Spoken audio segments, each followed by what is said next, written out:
Hello everybody and welcome to this video. In today's video we're going to have some coding exercises with respect to multiple conditions in R.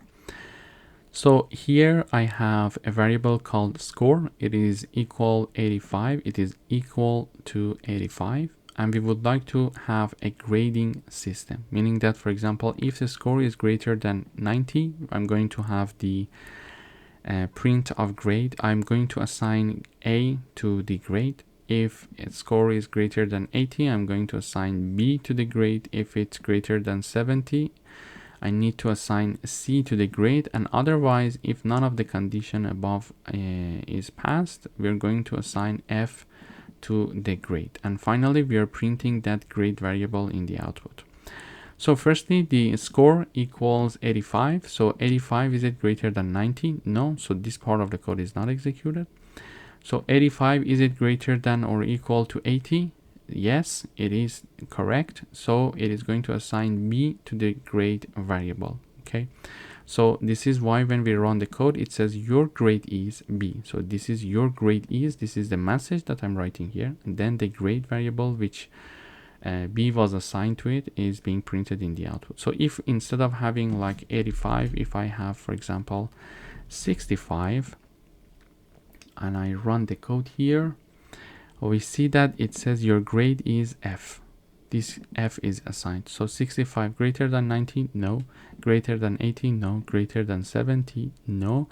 Therefore, we go to the else part and this F is being printed in the output as we see here. So F is assigned to the grade variable and then we're printing it here in the output.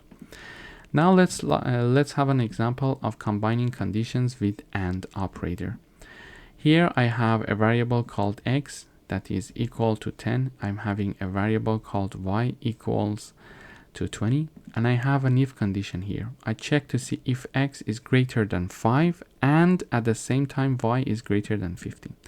So when we are having the AND operator, both of the conditions must be true in order to have the pass of this condition. Okay, so if X, this part of the condition is true, but this part of the condition is not true, it's not going to execute this part.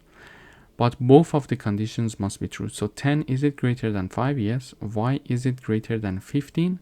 Yes, because 20 is greater than 15. Therefore, print both conditions are true. But if I remove here and remove 0 from the Y, so X equals 10, Y equals 20. So 10 is greater than 5, yes, and 2 is greater than 15? No, it's not true, because that is not true. It's not going to execute this part of the code. So here, for example, in order to review, X equals 10 and Y equals 2. So 10, is it greater than 5? Yes, but 2 is not greater than 15 because this part of the condition is not true and we are having an AND operator here. The whole condition is not going to pass because we are having an AND operator, and for AND operator, both of the conditions must be true.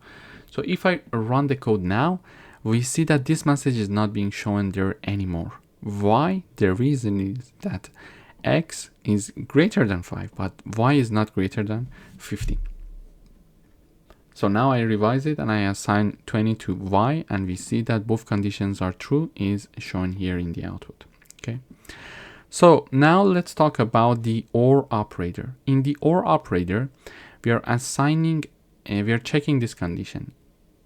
X greater than 15 or Y is greater than 15, meaning that either if one of these two conditions is true, we can print this message. At least one condition is true. Okay, so because we are having an OR operator, one of them should be true, not necessarily both of them. Both of them could be true, but not necessarily it is required to have both conditions to be true.